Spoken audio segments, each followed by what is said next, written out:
Hey, how you doing? Good morning. Welcome to another time out here. Another time to pray, and we thank God. We've been leading ourselves into the place of prayer, doing a study through the book of Daniel. We're presently here in Daniel chapter 2. And yesterday we looked at a third part and looking at verse 8 and 9 on the topic we titled A Large Heart. Today we'll move on to verse 10 of the same chapter 2. On the topic I labeled Breaking the Limits, right? Verse 10 reads, The Chaldeans answered the king and said, There is not a man on earth who can tell the king's matter. Therefore, no king, lord, or ruler has ever asked such things of any magician, astrologer, or Chaldean. They are talking about a limit, a boundary condition, right? They're saying that because of this boundary, nobody has asked of it, right? And there are just so many things in our lives that we be that tool said, this is a boundary. Then someone comes and breaks that boundary, and it becomes a new boundary. Like the general saying would go, right? You never know how far you can go until you've tried. Until you've tried, you don't know how far you go. Until you extend yourself, you don't know the fullness of your capability. You know, the story was once told. Someone, I think, an admiral was talking to George W. Bush about, his time in I think it was in the War College or something like that. And he was telling him that, he was asking, did he do his best? He said, no. And he said, why not? And that's an example of a lot of us. We don't put in everything that we have into it because we built this limitation in our mindset that it cannot be done, right? It's just like each time I get to share about poverty.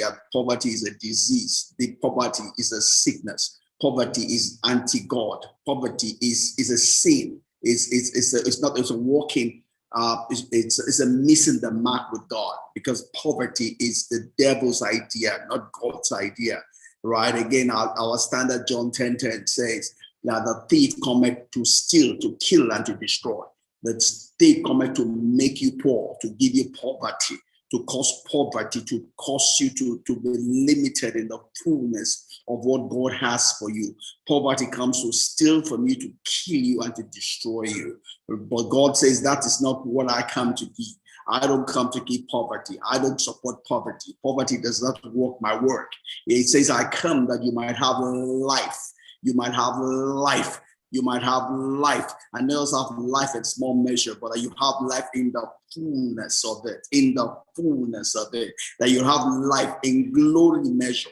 In weightiness. You have life in such a way that it shows forth who is producing that life in you. It shows forth my glory. It shows forth my person. You see, that's what God wants to give to us. That's what God wants to bring our way. But we don't cause it to be, because the devil gives us limits. It makes us to be defeated ever before we start. Like my mentor would say, Jim Rohn would talk about it, that a whole lot of people that fail, a big percentage of people that fail are people that never tried.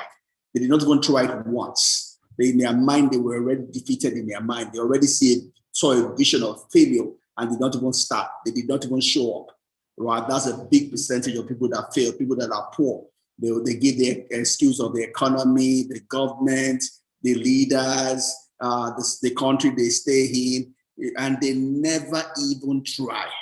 Whereas in the same environment, in the same circumstance, people are prospering every day and breaking forth into new levels, new heights, but they don't see themselves as that. They rather hold on to their excuse rather than try.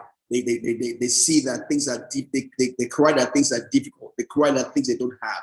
They are not even going to try, and therefore they never win. They never know what it is like to win. Right? And people then usurp them, because they have no confidence in themselves. They have no vision of victory in themselves. So people come and even use them, abuse them, and take even the little that they have from them, right? And therefore they begin to curse God. All right, let's go ahead and pray. We'll continue praying. In the morning, I'll just sharing, moving on to verse 10 of Daniel chapter 2. And the key word there is a place of limits. While the Chaldeans told the king that this thing you're asking is not possible with man. Men have never done it before. That's why nobody has ever asked after it. But that tells us that it just tells us about the same thing in our lives as we share in the morning, where people give excuses as to what is not doable for them, right? And they're not even willing to try. Right? A good percentage of people that fail, they didn't fail because they tried and they didn't succeed. They failed because they did not even try, they did not even make the attempt. They are already defeated in their mind. In their mind, they feel it's not possible. So they did not even show up in the first place. Right? And that's so demeaning, that's so sorrowful, because people are not giving their best in life. Yet they are not enough, they are suffering, they are impoverished, and they thereby throw their own trouble on other people, right? I have someone chasing after me I've never even met before, but just because I'm now in a position that someone used to take before, and now it's just things that then it should run after me, and I don't want to encourage things like that, because that is subhuman. That is sub God's expectation for our life. God did not make us to depend on other people.